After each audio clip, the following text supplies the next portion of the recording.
One. Good day, ladies and gentlemen.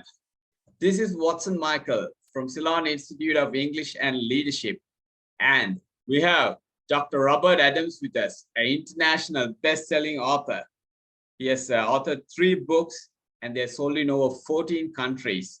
Also, he's a retired Navy SEAL commander, a retired Delta Force colonel, and he became a doctor at the age of 40. Of course, I've been telling that on and on and on. So I'll keep on telling that on and on to motivate you guys. All right. So today it's going to be a bit different. We have introduced a new show called the Medical and Leadership Podcast, where we'll be talking a lot of things about medical and a bit about leadership as well. Right. So our first episode, we're going to do it today, and the topic will be about asthma, right? So Dr. Bob, how are you doing today? Doing great. Thank you for asking. Great. So what is asthma and what are the main causes of asthma? There's a great deal of confusion about asthma because asthma is a true medical disease condition. Okay. Wheezing is not asthma. But asthma people do wheeze. And so, when you get a cold, you wheeze. That's not asthma. The most asthmas, 90% of asthmas we see in childhood are allergic, whereas in adults, it's about 50% that are allergic. And there's different types of asthma. There's exercise-induced asthma, which we'll talk about a little bit later on. But symptoms of asthma are wheezing, difficulty taking a deep breath, because the allergy to things that trigger an allergic response cause the airways of the lungs to swell. And that's why you can't take a deep breath. And when you exhale, you make a wheezing because the airways have gotten smaller. Okay. And you react to the allergens in your environment. And we'll talk about that too, because I know you have a question about that. But cold air, dust, fumes, smoke, all of that can cause asthma. Okay. Interestingly, smokers don't have as much asthma as others because there's just the fact that they breathe in bad stuff sort of desensitizes their lungs to things that we might react to otherwise. And we're still living at the end of the COVID world, and we've discovered that smokers have fewer complications from COVID than non-smokers for that simple reason. They've damaged the airways and the reactive linings of the airways. So I don't recommend smoking, but in the world of COVID, it's not necessarily a bad thing. Yeah, that's a good one. Okay, I also don't smoke. Right. Okay. Good. So what are the things that you need to avoid in order to prevent asthma? That's probably the most important question of all, because asthma has certain triggers. They make you react and cause that bronchial airway swelling, air pollution, which is everywhere. That's a biggie. The cold air and hot air, extreme temperatures do it. If I had to pick the number one reason that people will come to see me as a doctor, it's from cats and dogs and pets that produce a very microscopically small particle that gets into the air and you breathe it. And I'll tell people, well, your cat's causing your asthma. And they'll go, well, give me drugs, doc, because I'm not getting rid of my cat. But it's interesting. People think it's the dander of the cats and the dogs and hamsters and rodents and pet rodents. They're very, very common to produce a allergic protein. But cats, particularly, they lick their fur, and then the saliva dries on their fur. And then when they shake, that dried saliva gets into the air.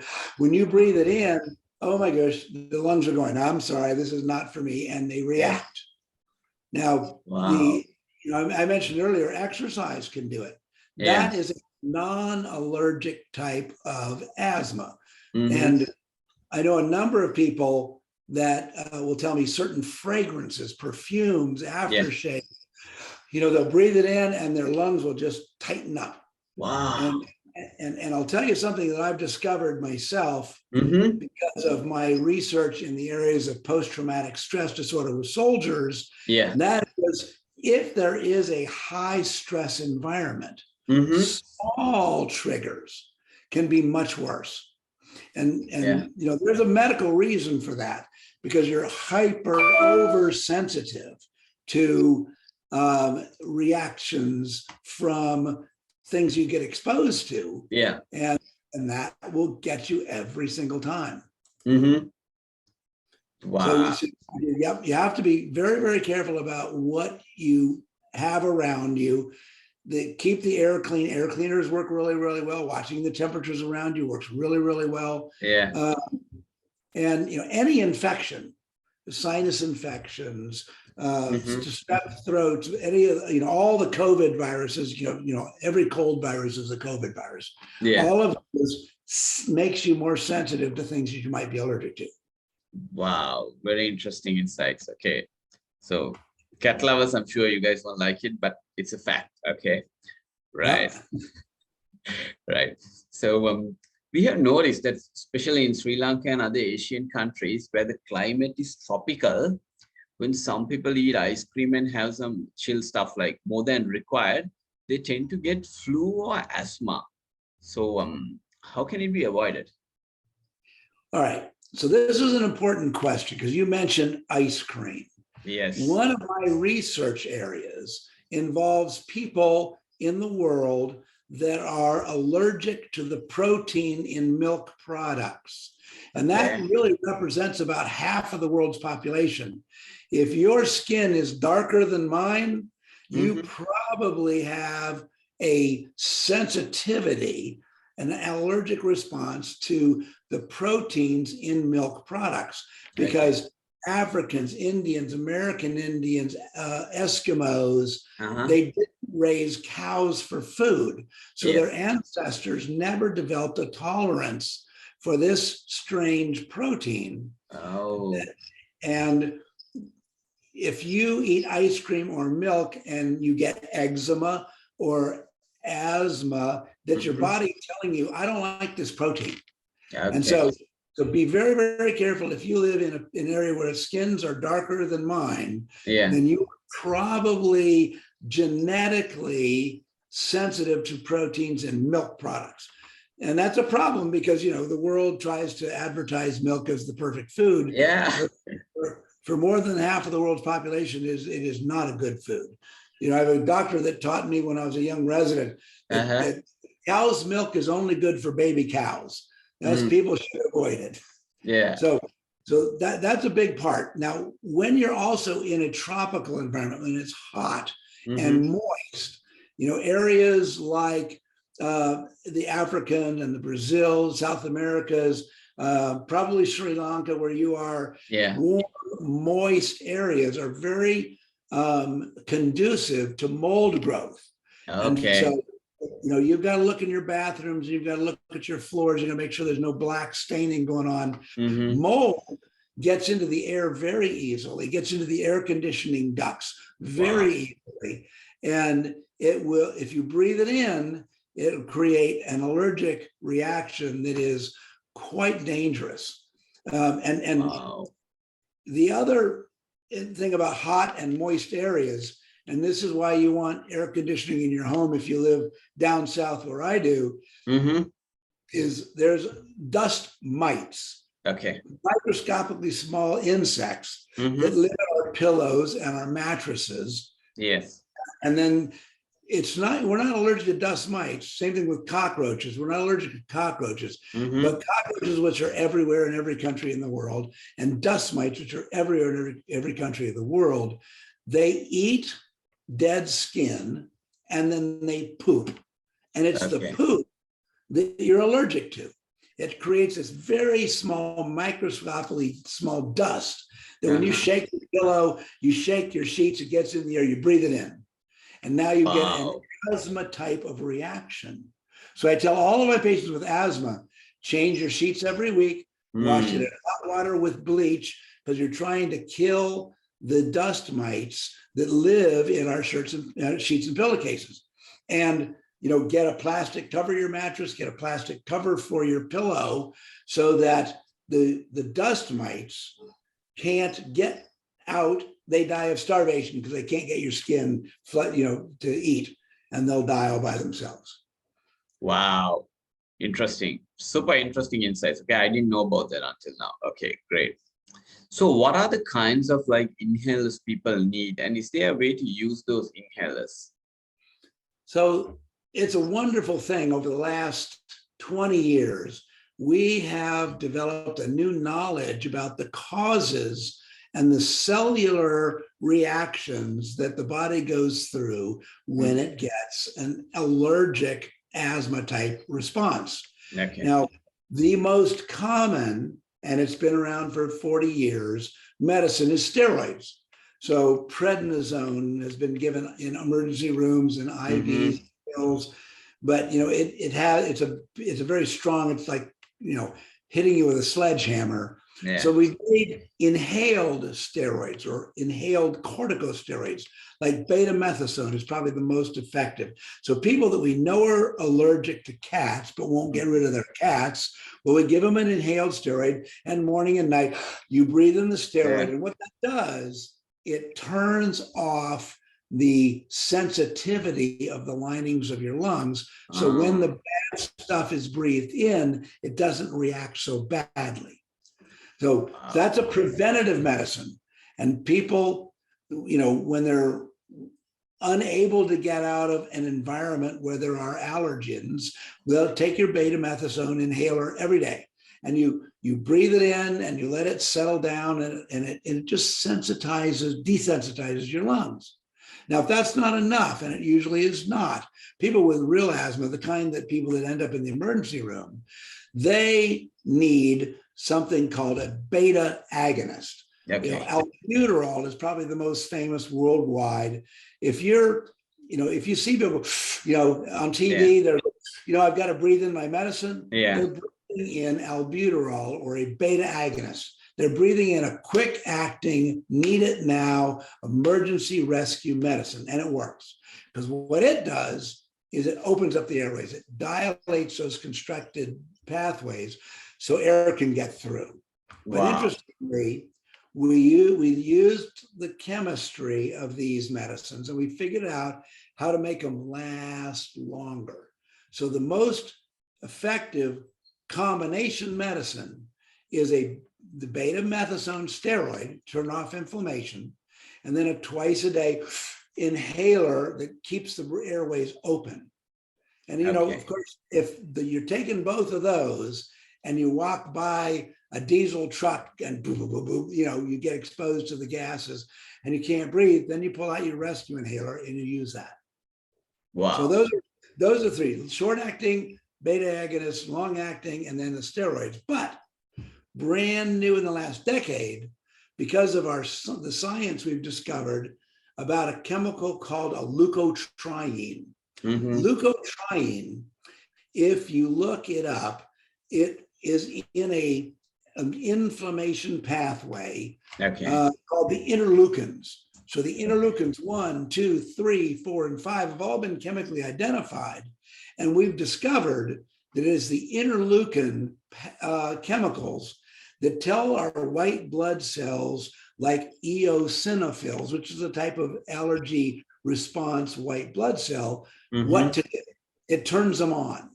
And so now we have a fourth medicine, which is an interleukin or leukotriene inhibitor. It tells the eosinophil white blood cells and the inflammatory cells to just take a chill pill. Don't get all excited about the cat dander or the cold air or the dust mites that are in my pillow. And the combination of those has seriously reduced the number of children and adults that are dying or being admitted to the hospital for asthma. Wow, very interesting. Wow. So based on that, another question is is it safe to exercise with asthma? And at times worms and hiatal hernia also cause these breathing difficulties. So it should not be confused with asthma. What do you think about it? So I want to answer that question a different way than you asked it. Sure. Exercise is very healthy, and the Mm. benefits of exercise are generally greater than the risks of asthma. So I don't tell people don't exercise if you have asthma. I tell people to plan your exercise so that in most people that don't have allergic asthma, they have what we call exercise-induced asthma. They react to the cold air or the hot air or the changes in humidity. And all you have to do is take a little of that rescue inhaler, the albuterol, before you exercise. And if it's very serious, if you live in a very dangerous area where you're running in the Antarctic where the air is always cold, well, maybe you'll take your steroids every day to keep the reactivity response lower. But exercise-induced asthma is not a true medical dangerous type asthma, because if you stop exercising, it clears right back up again. You get out of the cold air, it clears right back up again. That's not true with the allergic asthmas. You breathe in the bad stuff, and your child, 90% of people who have exercise or have sensitivity will react negatively to exercise or cold air. And all you got to do is pre-treat and watch for the cold airs and your triggers. Keep a rescue inhaler around if you need it, because the more you exercise, the better you do. Superb insights. So great. And Dr. Bob, about hiatal hernia and the worms sometimes, which cause the breathing difficulties. Like, what do you think about that? So you talk about infectious type worms and hiatal hernias. First of all, let's define what a hiatal hernia is. A hiatal hernia is when the stomach comes above the diaphragm up here, and it allows acid to wash. I think you and I both have a little bit of problem with acid reflux. Absolutely. When we lay down, if the diaphragm doesn't keep a tight close on liquids in the stomach, then it washes up into the esophagus and causes burning and irritation. And if you lay down, it'll get up here and it makes you cough and wheeze. Now, that's not asthma. That is what we call reactive airways. Reactive airways, they react to the cold temperature, they react to the acid that washes up.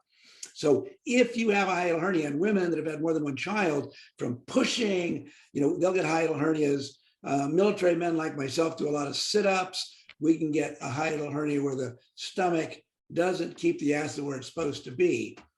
And although there is surgery for that, I don't recommend it. Most doctors do not.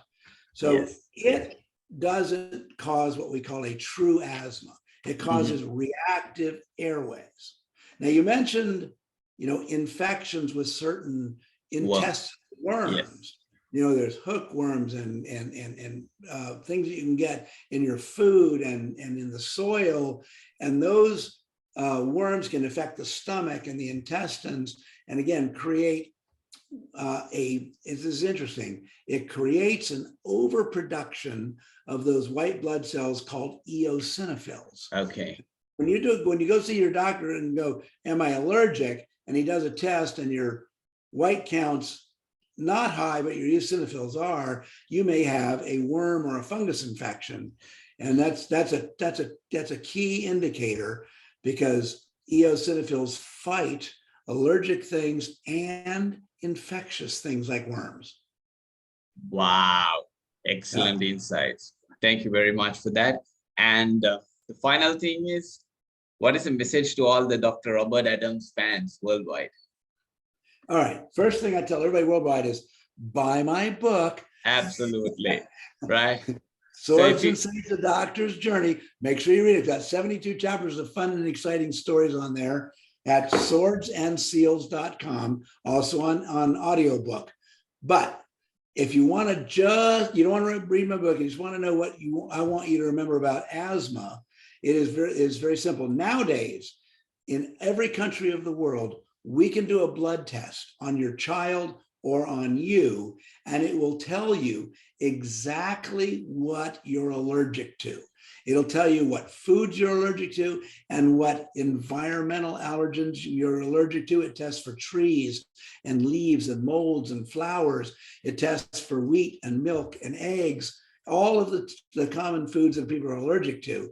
And instantly, one blood test, you know exactly what you're allergic to and how allergic you are to it, because these new blood tests measure the amount of antibodies that your body produces against the things that you might be allergic to. So the final lesson from this talk is, if you've made it all the way to the end of this talk and you think you might have an allergic type asthma or skin eczema or the things that are allergic related, see your doctor, ask for that blood test, and we'll know, in 2 days or less, whether you are really allergic or not.